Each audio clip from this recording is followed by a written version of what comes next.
হরে কৃষ্ণ।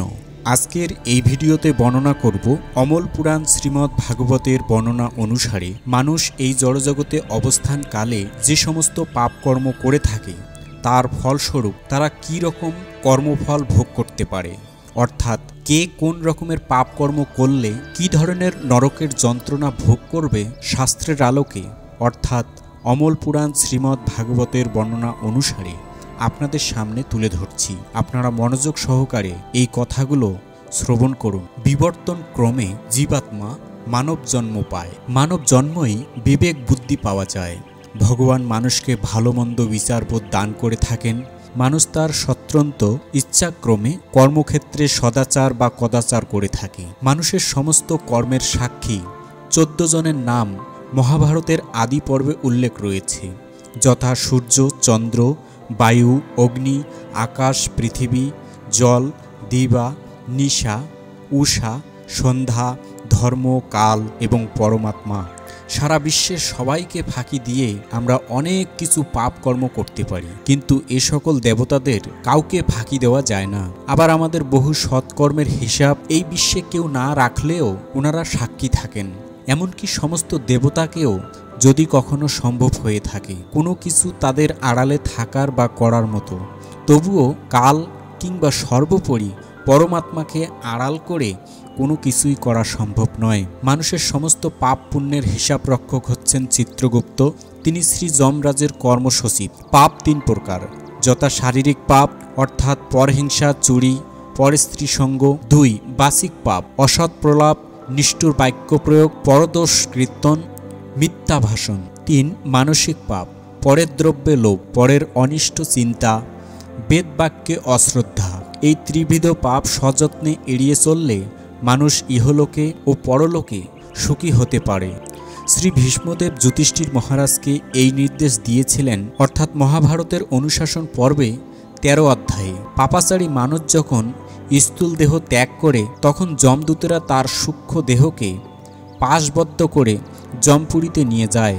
পৃথিবী থেকে যমপুরী অর্থাৎ পৃথিবী থেকে নরগ্রহের দূরত্ব হচ্ছে 86,000 যোজন বা 7,92,000 মাইল, অর্থাৎ 11,88,000 কিলোমিটার।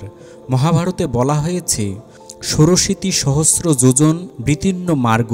নরগ্রহের অবস্থানটি হচ্ছে পাতাললোক ও গর্ভোদক সমুদ্রের মধ্যবর্তী। মাত্র কয়েক মুহূর্তের মধ্যে অতি দ্রুত গতিতে পাপাত্মাকে সেই স্থানে নিয়ে যায়। নরকের যমপুরীর নাম হচ্ছে সংযমিনী।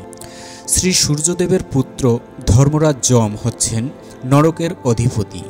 শত সহস্র নরককুণ্ড বা শাস্তি বিভাগ রয়েছে। শ্রীকৃষ্ণ দ্বৈপায়ন ব্যাসদেবের পুত্র শ্রীল শুকদেব গোস্বামী শ্রী পরীক্ষিত মহারাজের কাছে মাত্র 28টি নরকের বর্ণনা করেছেন, যা শ্রীমদ্ ভাগবতের 5ম স্কন্দের 26 অধ্যায়ের 1 থেকে 36 নম্বর শ্লোকে বর্ণিত হয়েছে। যাতনা শরীর নামক এক প্রকার শরীর ধারণ করে পাপাত্মারা সেখানে বহু সহস্র বৎসর অবধিও নরক যাতনা ভোগ করে। যাতনা শরীরটির বৈশিষ্ট্য হল বহু রকমের পীড়ন করা হলেও শরীর ত্যাগ হয় না, কেবল যাতনায় পেতে থাকে। পৃথিবীতে কোন ব্যক্তি কি ধরনের পাপাচার করলে নরকের কোন কুণ্ডে কিভাবে শাস্তি ভোগ করে তা শুকদেব গোস্বামী বর্ণনা করেছেন। 1 তাম্মিশ্র অর্থাৎ পৃথিবীতে যে ব্যক্তি পর ধন, পর স্ত্রী, পুত্র অপহরণ করে তাকে এই কুণ্ডে শাস্তি ভোগ করার জন্য আনা হয়। নিরম্ব উপবাস রেখে তার উপর প্রচণ্ড প্রহার দেওয়া হয়। পাপী প্রহার খেয়ে খেয়ে মূর্ছিত হয়ে পড়ে। 2 অন্ধ তাম্মিশ্র অর্থাৎ যে পর স্ত্রী উপভোগ করেছিল তাকে এই কুণ্ডে যমদূতেরা এমনভাবে প্রহার দিতে থাকে যে তার বুদ্ধি ও দৃষ্টিশক্তি নষ্ট হয়ে যায়। 3 রৌরব অর্থাৎ প্রাণী হত্যাকারী এই শাস্তি বিভাগে পতিত হয়। এখানে হিংস্রিত জীবেরা অর্থাৎ পাপী যাদেরকে হত্যা করেছিল তারাই রুরু নামক এক ভয়ঙ্কর জন্তু রূপে জন্ম নিয়ে পাপীকে পীড়া দিতে থাকে। 4 মহারৌরব অর্থাৎ যে ব্যক্তি অন্যকে কষ্ট দিয়ে জীবন যাপন করে ক্রোব্যাত নামক রুরু তাকে অশেষ যাতনা দিয়ে তার মাংস খেতে থাকে। 5 কুম্ভিপাক অর্থাৎ যে ব্যক্তি পশু পাখি রান্না করেছিল তাকে এখানে ফুটন্ত তেলের মধ্যে যমদূতেরা পাক করতে থাকে। 6. কালসূত্র অর্থাৎ ব্রহ্মঘাতক পাপী এখানে পতিত হয়। বিতীর্ণ উত্তপ্ত তামার মেঝেতে প্রচণ্ড সূর্য তাপের মধ্যে ক্ষুধা ও তৃষ্ণা কাতর হয়ে পাপী অবস্থান করে। 7. অশীপত্র বন অর্থাৎ যারা নাস্তিক পাষণ্ডী তারা এই বনের মধ্যে প্রবেশ করে। যমদূতেরা পাপীকে বেত্রাঘাত দিয়ে পীড়ন করে। পাপী বনের মধ্যে দৌড়াতে থাকে, তীক্ষ্ণ ধার পাতাগুলিতে তার সর্বাঙ্গ কেটে কেটে যায়। 8. শূকর মুখ অর্থাৎ কোনো ক্ষমতাসীন ব্যক্তি অদ্বন্দ্বনীয় বা নির্দোষ ব্যক্তিকে দ্বন্দ্ব দিলে তাকে এখানে আসতে হয়। যমদূতেরা বিশাল এক যাতনাকলে তার হাড় গুড় পিষাতে থাকে। 9. অন্ধকূপ অর্থাৎ যে ব্যক্তি কীট পতঙ্গ হত্যা করে তাকে এই অন্ধকূপে আসতে হয়। কুয়ের মধ্যে তাকে অসংখ্য কীট দংশন করতে থাকে।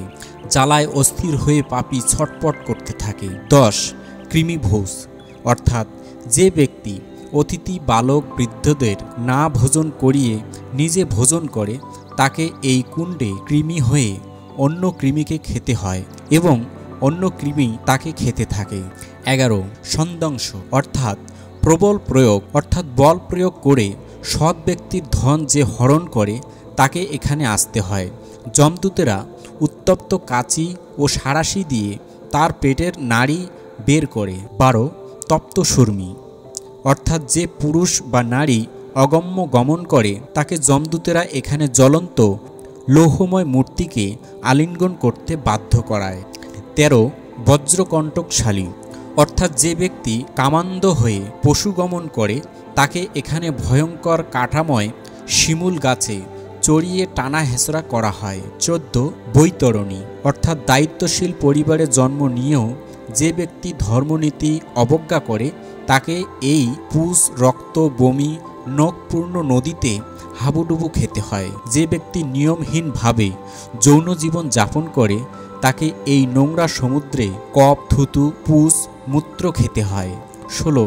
প্রাণরোধ অর্থাৎ উচ্চবর্ণের মানুষেরা পশু পাখি পালন ও হত্যা করলে এই কুণ্ডে বানবৃদ্ধ অবস্থায় তাকে নোংরা খেতে হয়। 17. বিশোষণ অর্থাৎ যে ব্যক্তি দম্ভ করে যজ্ঞে পশু বলি দেয় তাকে এই নরকে যন্ত্রণা দিয়ে বলি দেওয়া হয়। 18. লালাভক্ষ যে বৎস্বভাব ব্যক্তি পত্নীকে বশে আনতে শুক্র পান করায় তাকে এই শুক্র নদীতে ডুবিয়ে জোর করে শুক্র পান করানো হয়। 19.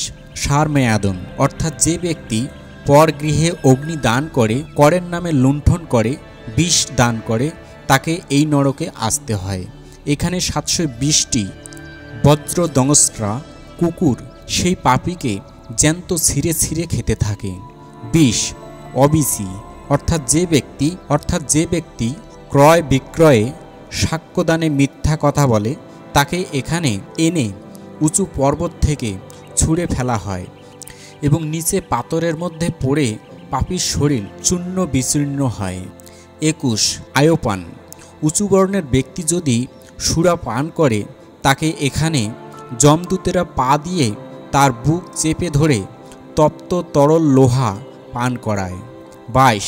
খারক দমন অর্থাৎ যে ব্যক্তি আমি উন্নত এরূপ আত্মগরিমা করে এবং অন্যের অসম্মান করে তাকে এখানে নির্যাতিত হয়ে খাড় ও কর্দমার মধ্যে হাবুডুবু খেতে হয়। 23. রক্ষভোজন অর্থাৎ যে ব্যক্তি কালীর কাছে নরবলি বা পশু বলি দিয়ে মাংস খায় তাকে এই নরকে পতিত হতে হয়। এখানে হিংস্রিত অর্থাৎ যাকে বলি দেওয়া হয়েছিল সে রাক্ষস হয়ে মহা আনন্দে পাপীর মাংস খেতে থাকে। 24. শূলপ্রদ অর্থাৎ যে ব্যক্তি পশু পাখিকে আশ্রয় দেয় যত্ন করে আবার পশু পাখিকে বৃদ্ধ করে খেলা করে এবং যন্ত্রণা দিয়ে মারে তাকে এখানে আসতে হয়। এই নরকে ক্ষুধা তৃষ্ণায় পীড়িত সেই পাপীকে বক শকুনেরা ছিঁড়ে ছিঁড়ে খেতে থাকে। 25. অবট নিরোধন অর্থাৎ যে ব্যক্তি কাউকে কূপে গোলায় গুহায় বদ্ধ রেখে কষ্ট দেয় তাকে এখানে বিষাক্ত ধোঁয়া ও আগুনে শ্বাসরুদ্ধ হয়ে ছটপট করতে হয়। 26. দ্বন্দ্বসুখ অর্থাৎ যে ব্যক্তি সাপের মতো ক্রোধ দেখিয়ে কোনো প্রাণীকে যন্ত্রণা দেয় তাকে এখানে পঞ্চমুখ সপ্তমুখ সাপেরা যাতনা দিয়ে গ্রাস করতে থাকে। 27 পর্যাবর্তন, অর্থাৎ যে ব্যক্তি অতিথিকে দেখলেই ক্রুদ্ধ হয়, এই নরকে শকুন বক চঞ্চু দিয়ে তার চোখ উৎপাটন করতে থাকে। 28 সূচিমুখ, অর্থাৎ বিশ্বাস্ত ব্যক্তিকে কেউ যদি চোর মনে করে সন্দেহ করে তবে তাকে এই নরকে পতিত হতে হয়। এখানে যমদূতেরা কাঁথা সেলাইয়ের মতো লোহার সূত্র দিয়ে তার শরীর বয়ন করে। তাই শ্রীল কৃষ্ণদাস কবিরাজ গোস্বামী আমাদের সাবধান করে দিয়েছেন, কৃষ্ণ নাম ভজজীব আর সব মিছে, পালাইবার পথ নাই জম আছে পিছে। সাবধান। আজকের ভিডিও এ পর্যন্তই, আবার দেখা হবে পরবর্তী ভিডিও নিয়ে। হরে কৃষ্ণ।